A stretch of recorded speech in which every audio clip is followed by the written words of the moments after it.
KaraokeBooks. Jane Eyre, an autobiography. Written by Charlotte Brontë. Audiobook. Chapter 6. The next day commenced as before, getting up and dressing by rushlight. But this morning we were obliged to dispense with the ceremony of washing. The water in the pitchers was frozen. A change had taken place in the weather the preceding evening, and a keen northeast wind, whistling through the crevices of our bedroom windows all night long, had made us shiver in our beds, and turned the contents of the ewers to ice. Before the long hour and a half of prayers and Bible reading was over, I felt ready to perish with cold. Breakfast time came at last, and this morning the porridge was not burnt. The quality was eatable, the quantity small. How small my portion seemed. I wished it had been doubled. In the course of the day I was enrolled a member of the 4th class, and regular tasks and occupations were assigned me. Hitherto, I had only been a spectator of the proceedings at Lowood. I was now to become an actor therein. At first, being little accustomed to learn by heart, the lessons appeared to me both long and difficult. The frequent change from task to task, too, bewildered me, and I was glad when, about 3 o'clock in the afternoon, Miss Smith put into my hands a border of muslin 2 yards long, together with needle, thimble, and circa, and sent me to sit in a quiet corner of the schoolroom, with directions to hem the same. At that hour most of the others were sewing likewise, but one class still stood round Miss Scatcherd's chair reading, and as all was quiet, the subject of their lessons could be heard, together with the manner in which each girl acquitted herself, and the animadversions or commendations of Miss Scatcherd on the performance.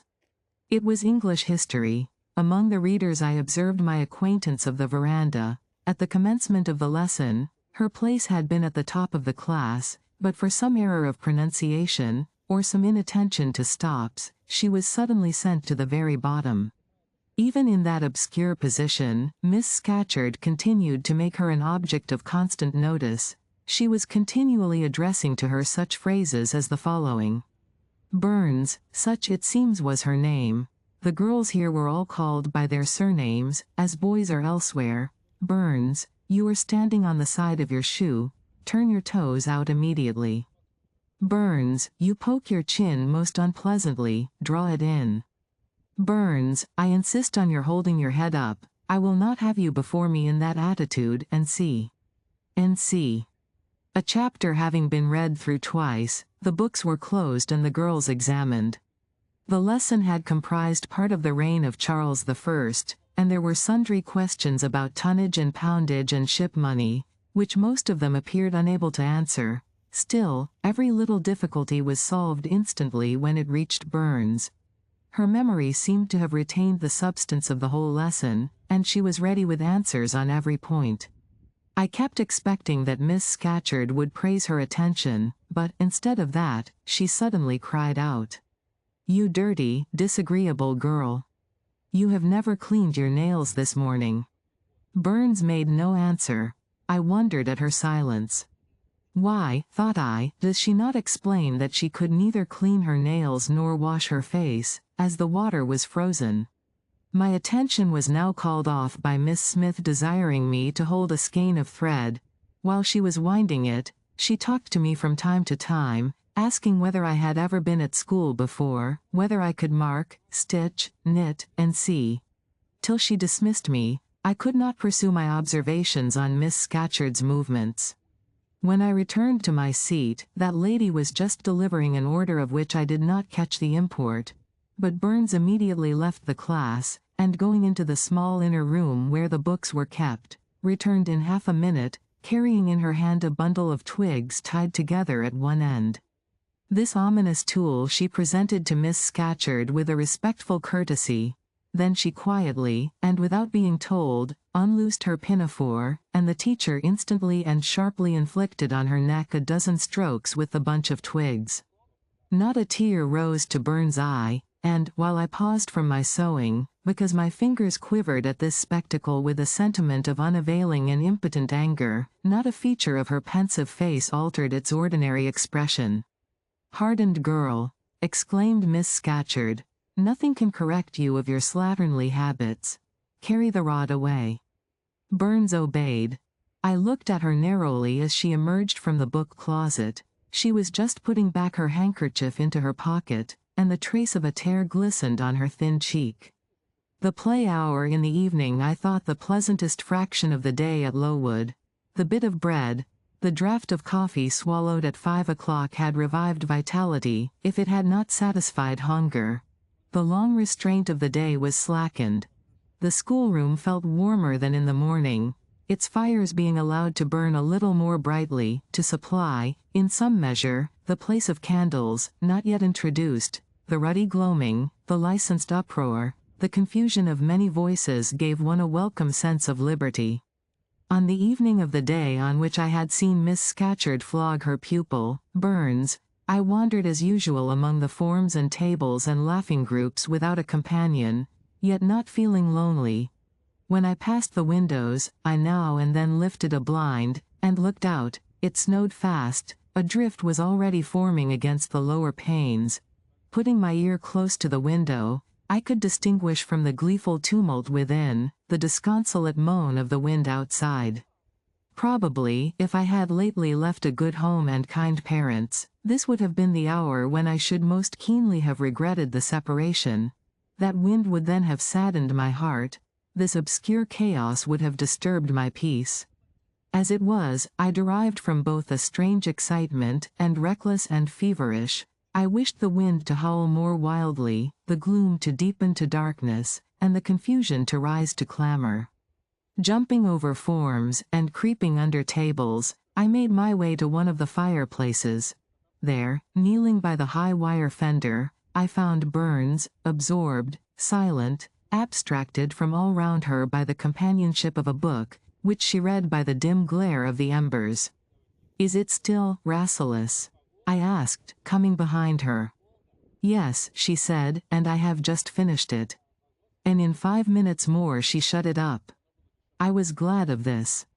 Now, thought I can perhaps get her to talk. I sat down by her on the floor. "What is your name besides Burns?" "Helen."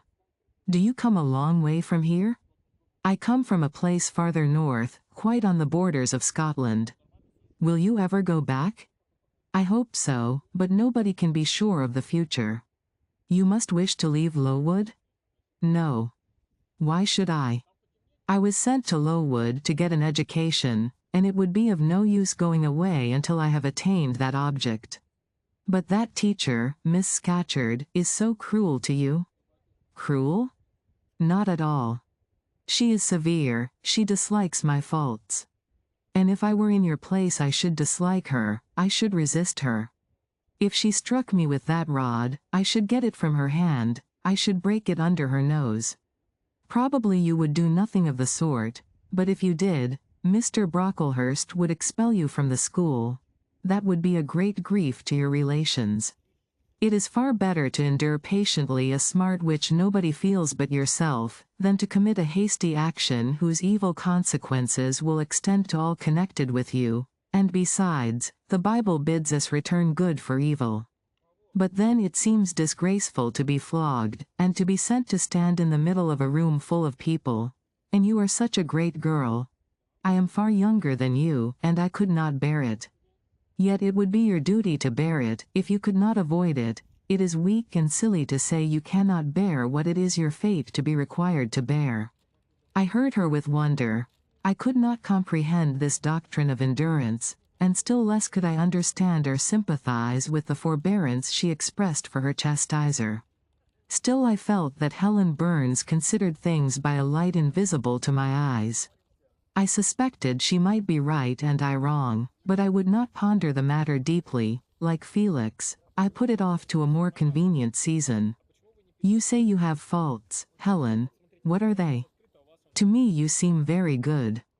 "Then learn from me not to judge by appearances. I am, as Miss Scatcherd said, slatternly. I seldom put, and never keep, things in order. I am careless. I forget rules.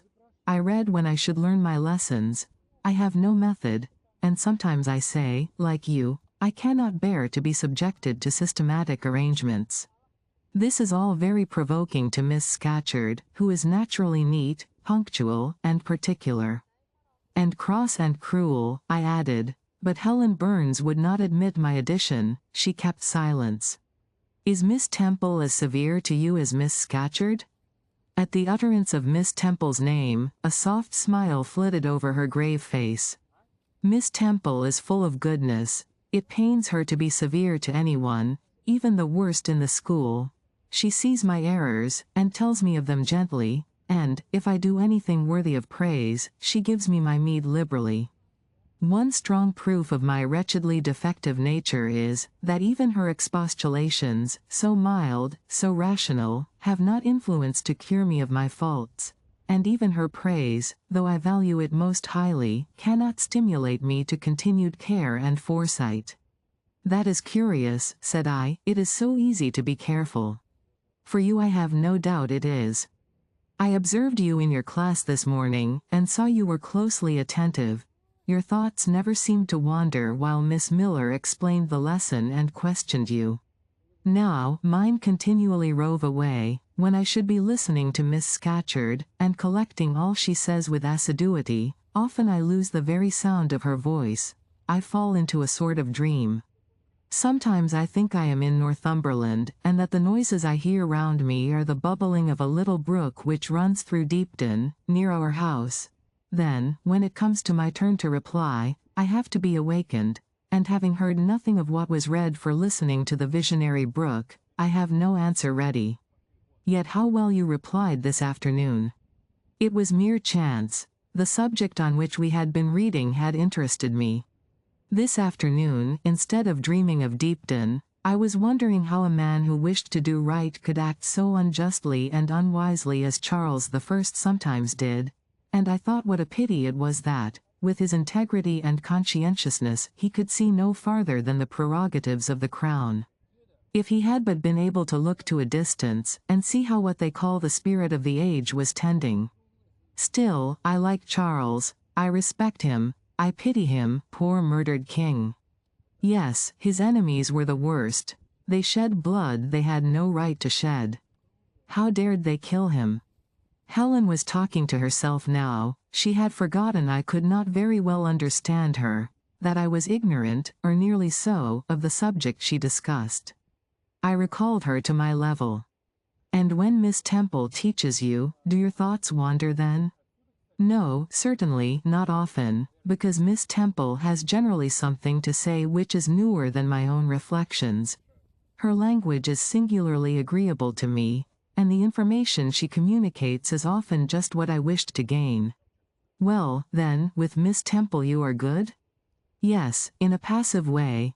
I make no effort, I follow as inclination guides me.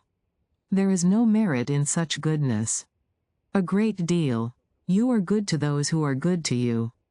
It is all I ever desire to be. If people were always kind and obedient to those who are cruel and unjust, the wicked people would have it all their own way. They would never feel afraid, and so they would never alter, but would grow worse and worse. When we are struck at without a reason, we should strike back again very hard. I am sure we should, so hard as to teach the person who struck us never to do it again. You will change your mind, I hope, when you grow older. As yet you are but a little untaught girl. But I feel this, Helen, I must dislike those who, whatever I do to please them, persist in disliking me. I must resist those who punish me unjustly.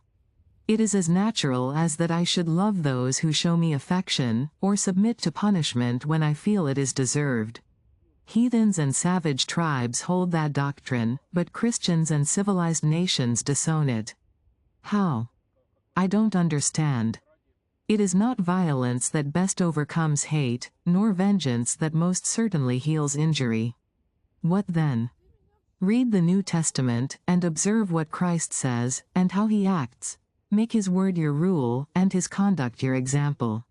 What does he say? Love your enemies, bless them that curse you, do good to them that hate you and despitefully use you.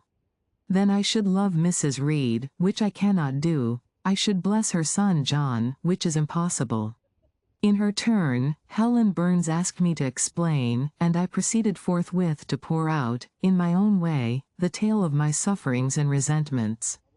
Bitter and truculent when excited, I spoke as I felt, without reserve or softening. Helen heard me patiently to the end. I expected she would then make a remark, but she said nothing. "Well," I asked impatiently, "is not Mrs. Reed a hard-hearted, bad woman? She has been unkind to you, no doubt, because you see, she dislikes your cast of character, as Miss Scatcherd does mine. But how minutely you remember all she has done and said to you. What a singularly deep impression her injustice seems to have made on your heart. No ill usage so brands its record on my feelings.